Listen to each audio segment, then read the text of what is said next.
Children, online classes. ये class 3rd subject Hindi.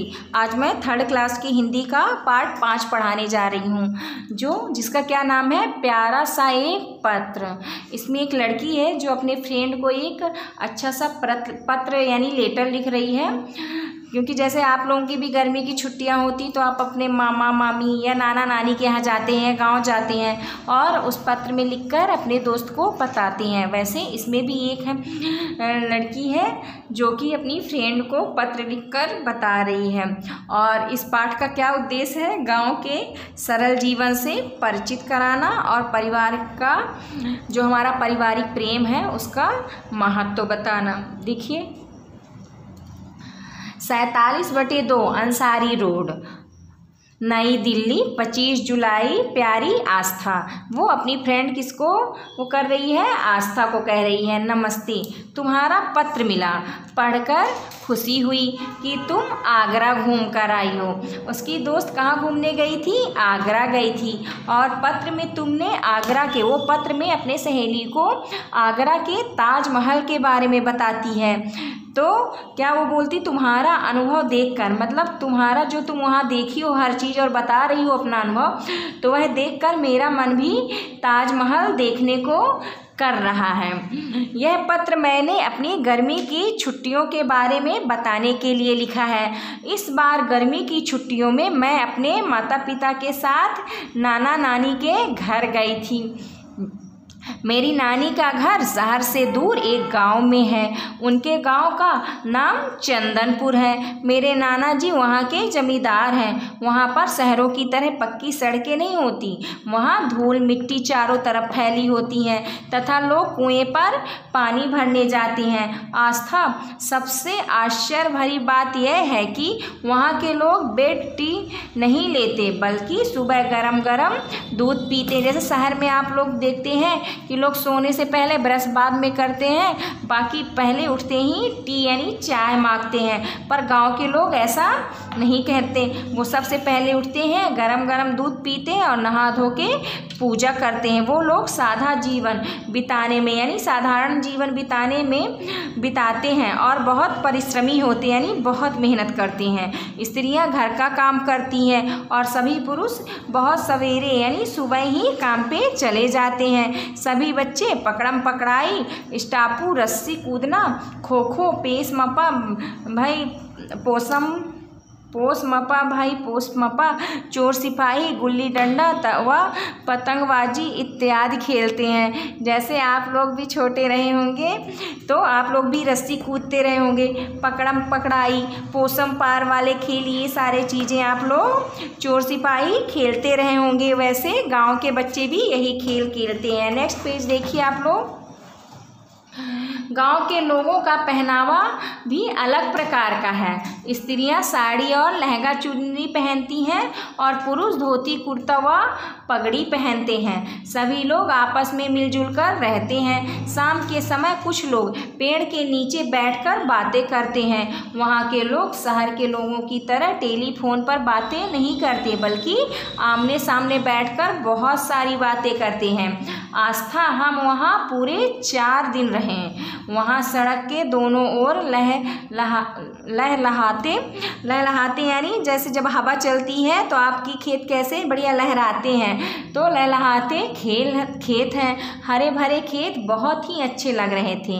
मैंने भी खेतों से गन्ने तोड़कर खाए। यह मेरी जिंदगी का पहला रोमांचक अनुभव था। रोमांचक मीन्स मन में गुदगुदी करने वाला अनुभव था, जब मैंने कोई चीज़ अपने हाथ से खेत से उखाड़कर खाई थी। मेरी नानी ने मुझे अपने हाथ से कपड़े सिलकर दिए हैं। इन 4 दिनों में मेरी बहुत सी सहेलियां भी बन गई थी।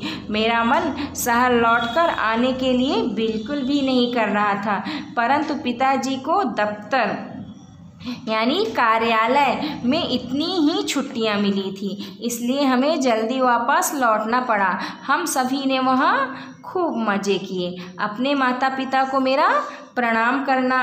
और शरारती यानी शैतान साहिल को शरारतें कम हुई कि नहीं। मेरा चंदनपुर गांव का अनुभव तुम्हें कैसे लगा, पत्र में लिखकर बताना। तुम्हारी सखी यानी तुम्हारी सहेली मनप्रीत कौर।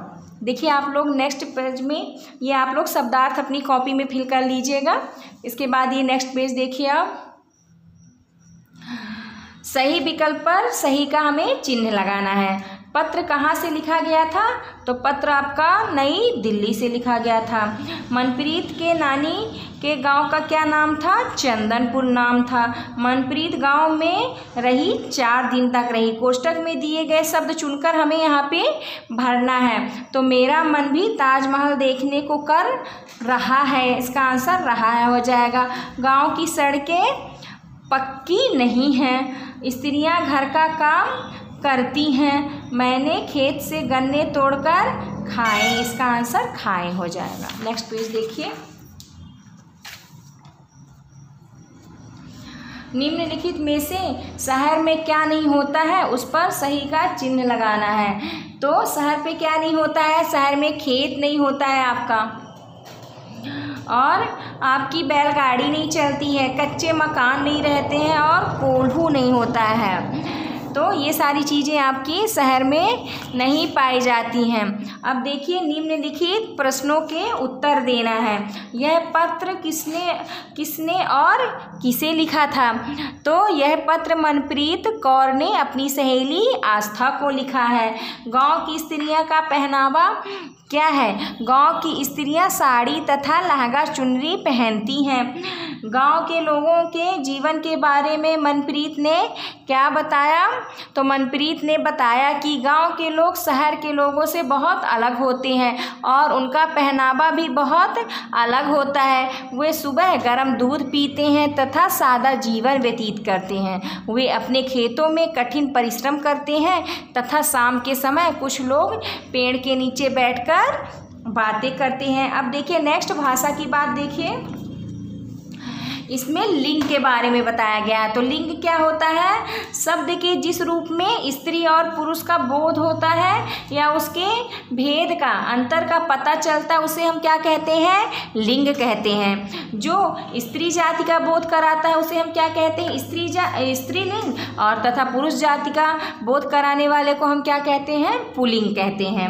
निम्नलिखित शब्दों के देखिए हमें स्त्रीलिंग बनाना है। तो पिता का क्या हो जाएगा स्त्रीलिंग, माता, नाना का नानी, शेर का शेरनी, और आदमी का औरत, पुरुष का स्त्री, मोर का मोरनी।